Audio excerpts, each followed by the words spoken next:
बच्चों हम बात कर रहे थे कक्षा 6 की भूगोल पाठ्य पुस्तक में अध्याय 3 की, जिसका नाम था अपने सामने पृथ्वी की गतियां। पृथ्वी की गतियां, इस अध्याय में बच्चों हमने देखा कि पृथ्वी की दो प्रकार की गतियां होती है। प्रथम प्रकार की गति घूर्णन गति कहलाती थी, जो पृथ्वी के द्वारा अपनी अक्ष के ऊपर घूमने से संबंधित थी। वहीं दूसरे प्रकार की जो गति थी उसका नाम था बच्चों परिक्रमण गति। परिक्रमण गति से तात्पर्य था बच्चों सूर्य के चारों ओर एक स्थिर कक्षा में पृथ्वी के द्वारा चक्कर लगाना, और वो उस स्थिर कक्षा कौन सी थी बच्चों? दीर्घ वृत्ताकार। तो इस भाग में बच्चों हम बात करेंगे इस अध्याय से संबंधित जितने भी प्रकार के जो महत्वपूर्ण अभ्यास प्रश्न बन सकते हैं उनके बारे में। तो बच्चों शुरू करते हैं इसके अभ्यास प्रश्न। पहला प्रश्न है बच्चों जिसके उत्तर अपने को संक्षिप्त रूप से लिखने हैं। पहले प्रश्न है कि पृथ्वी के अक्ष का झुकाव कोण क्या है। बच्चों हमने बात की थी कि पृथ्वी का अक्ष जो कि कक्षीय समतल से कितने डिग्री का कोण बनाता है, वही उसका झुकाव कोण होगा, और ये कोण था बच्चों अपने सामने 66.5 डिग्री। तो पृथ्वी के अक्ष का झुकाव कोण कितना है? 66.5 डिग्री। दूसरे प्रश्न की बात करते हैं तो बच्चों इसमें पूछा गया है कि घूर्णन और परिक्रमण इनको परिभाषित करना है। तो बच्चों इनका सामान्य सा अर्थ है कि पृथ्वी के द्वारा अपनी अक्ष के सहारे या अक्ष के ऊपर घूमना क्या कहलाएगा? घूर्णन कहलाएगा। यह तो अपना है पृथ्वी की अक्ष पर घूमना क्या कहलाएगा? घूर्णन कहलाएगा। अब पृथ्वी के द्वारा सूर्य के चारों ओर एक स्थिर कक्षा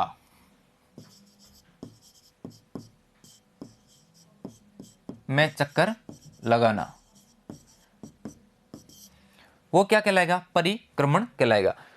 तो बच्चों पृथ्वी के द्वारा अपनी अक्ष के ऊपर घूमना घूर्णन, और पृथ्वी के द्वारा सूर्य के चारों ओर एक स्थिर कक्षा जो कि एक दीर्घ वृत्ताकार कक्षा होती है उसमें चक्कर लगाना क्या कहलाएगा? परिक्रमण कहलाएगा। अब बात करते हैं तीसरे प्रश्न की। बच्चों इसमें अपने से पूछा गया है कि लीप वर्ष क्या है। तो बच्चों मैंने आपसे इसके पहले वाले भाग में बात की थी कि पृथ्वी के द्वारा सूर्य के एक चक्कर लगाने में 365 सही 1/4 दिन, और इस 1/4 दिन को बच्चों हमने लगभग 6 घंटे मान के कैलकुलेशन की थी।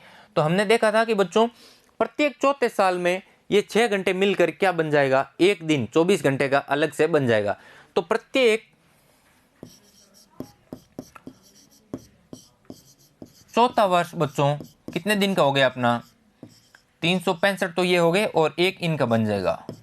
तो कितने दिन का हो गया बच्चों? 366 दिन का हो गया। तो 366 दिन का वह वर्ष क्या कहलाएगा? लीप वर्ष कहलाएगा। और बच्चों इसमें हमने बात भी की थी कि जो ये एक दिन अलग से बन रहा है उसको फरवरी माह में जोड़ दिया जाएगा। तो लीप वर्ष में फरवरी माह कितने दिन का होगा? 29 दिन का, जबकि सामान्य वर्षों में फरवरी 28 दिन का माह होता है।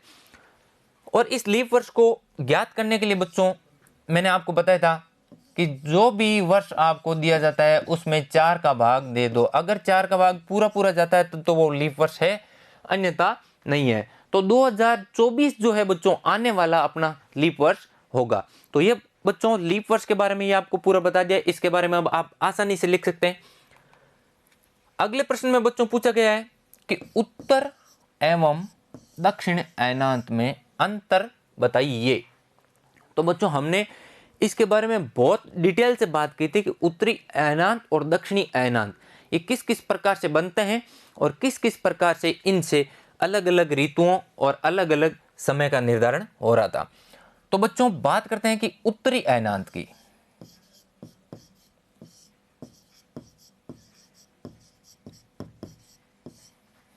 और इधर आ जाएगा अपना बच्चों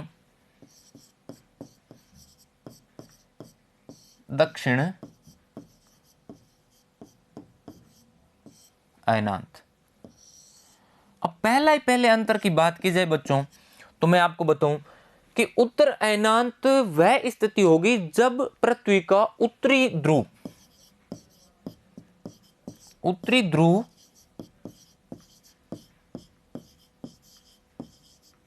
सूर्य की ओर झुका होगा। पृथ्वी का उत्तरी ध्रुव सूर्य की ओर झुका हुआ होगा, वो स्थिति क्या कहलाएगी? उत्तरी अयनांत कहलाएगी। वहीं इसके दक्षिण अयनांत बात करें तो बच्चों हम देखेंगे कि पृथ्वी का जो दक्षिणी ध्रुव है वो अपना दक्षिण अयनांत की स्थिति में क्या रहेगा? सूर्य की तरफ झुका हुआ रहेगा। तो बच्चों पहला अंतर हमने देखा कि उत्तरी ध्रुव उत्तरी अयनांत के समय सूर्य की ओर झुका रहेगा, वहीं दक्षिणी अयनांत के समय दक्षिण ध्रुव सूर्य की ओर झुका रहेगा। यह स्थिति बच्चों आती है अपने सामने 21 जून को। वहीं यह वाली स्थिति आती है बच्चों 22 दिसंबर को।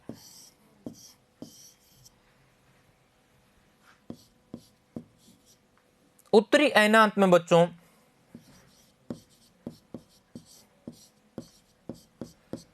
उत्तरी गोलार्ध में क्या रहेगा? अपना जून के समय में जो 21 जून है वो सबसे बड़ा तो क्या होगा? अपना दिन, और सबसे छोटी होगी अपनी रात। तो बच्चों तीसरा अंतर आप देख सकते हैं कि उत्तरी गोलार्ध में सबसे बड़ा दिन होगा 21 जून को, वहीं सबसे छोटी रात होगी 21 जून को। तो इसमें इस अंतर को देखें कि सबसे बड़ा जो दिन है दक्षिणी गोलार्ध में वो होगा 22 दिसंबर को, और इसी दिन बच्चों क्या होगी? सबसे छोटी रात भी होगी। दिन बड़ा है तो रात क्या होगी बच्चों? छोटी। तो ये कुछ इस प्रकार से अंतर है बच्चों, आपको अपनी कॉपी में भी कुछ इस प्रकार से ही इनको लिख के आना है। तो उत्तरी अयनांत और दक्षिणी अयनांत में अंतर कुछ इस प्रकार से है कि उत्तरी ध्रुव सूर्य की ओर उत्तरी अयनांत की स्थिति में झुका रहेगा, वहीं दक्षिणी अयनांत में क्या रहेगा? दक्षिणी ध्रुव सूर्य की ओर झुका हुआ रहेगा। और सूर्य की ओर झुका हुआ रहेगा, इसलिए दक्षिणी अयनांत में 22 दिसंबर को सूर्य की किरणें मकर रेखा पर सीधी पड़ेगी, इसलिए मकर रेखा पर या दक्षिणी अयनांत और दक्षिणी गोलार्ध में सबसे बड़ा दिन 22 दिसंबर को होगा, वहीं सबसे छोटी रात होगी अपने 22 दिसंबर को। यही स्थिति अगर उत्तरी अयनांत अर्थात उत्तरी गोलार्ध में बात की जाए तो वो आती है 21 जून को। तो यह था बच्चों इस प्रश्न का उत्तर। अब बात करते हैं अगले प्रश्न के बारे में। उसमें पूछा गया है बच्चों विषुव क्या है? तो बच्चों इसके पहले वाले प्रश्न में हमने देखा कि एक स्थिति है जो 21 जून को आ रही है उत्तरी अयनांत, दूसरी स्थिति आ रही है अपने सामने 22 दिसंबर को, वो है दक्षिणी अयनांत। इन दो के अलावा 21 मार्च और 23 सितंबर इसको सूर्य की किरणें बच्चों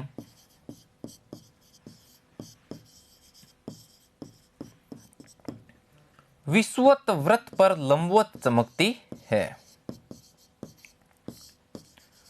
विषुवत वृत्त पर सूर्य की किरणें बच्चों क्या रहेगी? अपनी लंबवत रहेगी। और इस लंबवत स्थिति को ही बच्चों किस नाम से जाना जाता है? विषुव या इक्विनॉक्स के नाम से जाना जाता है। अर्थात 21 मार्च और 23 सितंबर को जब सूर्य की स्थिति विषुवत वृत्त के ऊपर लंबवत होती है तो उस स्थिति में सूर्य की किरणें विषुवत वृत्त पर अधिक मात्रा में सूर्य तप को प्राप्त करवाती है, और उसी स्थिति को क्या बोला गया बच्चों? विषुव बोला गया। अगला प्रश्न है बच्चों दक्षिणी गोलार्ध में उत्तरी गोलार्ध की अपेक्षा उत्तर और दक्षिण अयनांत का अलग अलग समय क्यों होता है, बताइए।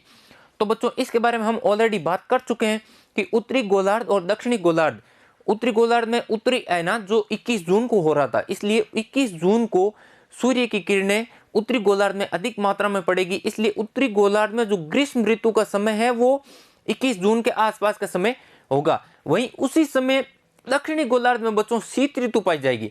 तो इस शीत ऋतु पाए जाने के कारण इनका अयनांतों का समय अलग अलग होता है, और इसीलिए उत्तरी गोलार्ध और दक्षिणी गोलार्ध में क्या रहता है? इनके समय में अंतर रहता है। यह स्थिति ठीक दक्षिणी अयनांत के समय भी देखी जाएगी, कि दक्षिणी अयनांत के समय दक्षिणी गोलार्ध में ग्रीष्म ऋतु होगी, वहीं उत्तरी गोलार्ध में उसके विपरीत क्या होगी बच्चों, शीत ऋतु का समय होगा।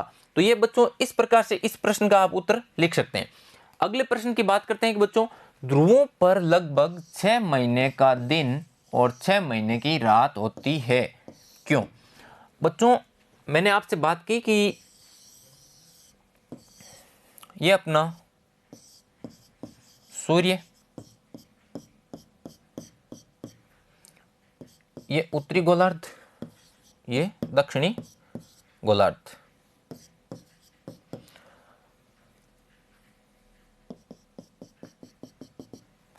बच्चों ये जो उत्तरी गोलार्ध है, उत्तरी अयनांत के समय सूर्य के सामने लगभग 6 महीने रहता है, और इस 6 महीने रहने के कारण उत्तरी ध्रुव पर उस समय 6 महीने क्या रहेगा, लगभग दिन रहेगा, और उसी समय 6 महीने का लगभग समय जो होगा वो दक्षिणी गोलार्ध पर क्या होगा, रात होगी। यही स्थिति बच्चों इसके ठीक विपरीत करके देखी जा सकती है कि यदि सूर्य के सामने दक्षिणी गोलार्ध झुका हुआ रहेगा तो दक्षिणी ध्रुव पर 6 महीने के लगभग का समय क्या रहेगा बच्चों, दिन का। वहीं उत्तरी ध्रुव पर उसी समय क्या रहेगी, 6 महीने के लगभग के समय की क्या रहेगी बच्चों, रात रहेगी। तो यह बच्चों इस प्रश्न का आप डायग्राम बना के भी उत्तर लिख सकते हैं। अब बच्चों इसमें दूसरे प्रश्न के बारे में हम बात करेंगे। उसमें बताया गया है कि आपको इस प्रकार से कुछ प्रश्न दिए गए हैं जिसमें 3-4 ऑप्शन दिए गए हैं, उनमें उसके ऊपर सही ऑप्शन के ऊपर क्या करना है, अपने को टिक लगाना है। तो पहले प्रश्न की बात करते हैं बच्चों कि पृथ्वी की सूर्य के चारों ओर की गति को क्या कहा जाता है। हमने बात की थी कि बच्चों पृथ्वी के द्वारा सूर्य के चारों ओर घूमना क्या कहलाएगा, परिक्रमण। वहीं इसके अगर अक्ष पे घूमते हैं तो घूर्णन गति।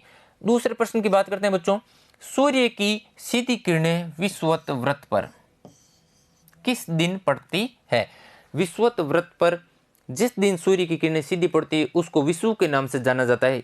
अभी हमने पीछे वाली स्लाइड में बात की कि यह स्थिति आती है या तो 21 मार्च और या फिर आती है 23 सितंबर। तो यदि इसमें 23 सितंबर होता तो भी उत्तर अपना क्या होता, सही होता, 23 सितंबर और 21 मार्च। अगले प्रश्न में पूछा गया बच्चों कि गर्मी में, ये ध्यान से पढ़े बच्चों, गर्मी में क्रिसमस का पर्व। अब सबसे पहले अपने को ये पता होना चाहिए बच्चों क्रिसमस का पर्व किस तारीख को आता है। तो वह तारीख है बच्चों अपने सामने 25 दिसंबर। 25 दिसंबर को क्रिसमस का पर्व मनाया जाता है। और अपने को इस प्रश्न में पूछा गया कि गर्मी में यह पर्व कहां मनाया जाता है।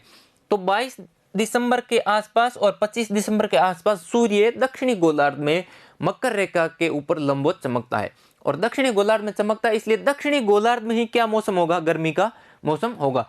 और दक्षिणी गोलार्ध में मैंने आपको बताया था कि जो ऑस्ट्रेलिया देश है वो पूर्ण रूप से क्या है, दक्षिणी गोलार्ध में स्थित है, इसलिए गर्मी में क्रिसमस का पर्व कहां मनाएंगे बच्चों, ऑस्ट्रेलिया में मनाएंगे।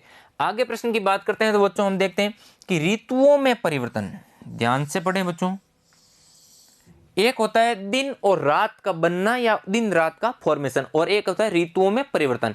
तो इसमें पूछा गया कि ऋतुओं में परिवर्तन पृथ्वी की किस गति के कारण होता है। ऋतु में परिवर्तन होगा बच्चों पृथ्वी के द्वारा सूर्य के चारों ओर जो गति की जाती है, और उस गति का नाम आप सभी जानते हैं कि वो क्या है, अपनी परिक्रमण गति। यदि आपसे इसमें पूछा जाता दिन और रात का निर्माण कौन सी गति के द्वारा होता है तो हमारा उत्तर क्या हो जाता बच्चों, घूर्णन गति।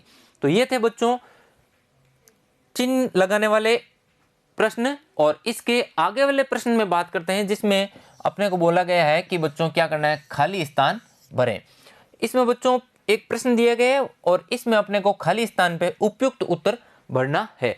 तो देखते हैं पहला प्रश्न कि एक लीप वर्ष में, कितना आसान सा प्रश्न है बच्चों, कि एक लीप वर्ष में दिनों की संख्या आप सभी जानते हैं कितने दिन होते हैं, 366।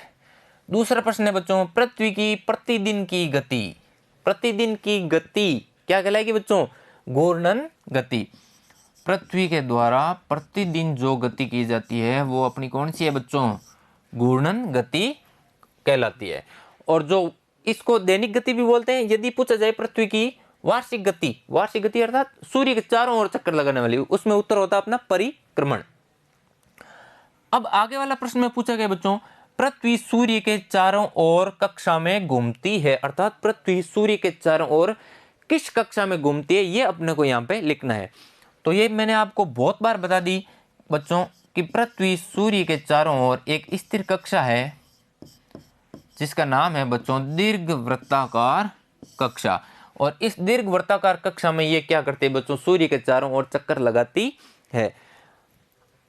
अगला प्रश्न है बच्चों, 21 जून को सूर्य की किरणें रेखा पर सीधी पड़ती है। पहले समय देखो बच्चों, 21 जून को बच्चों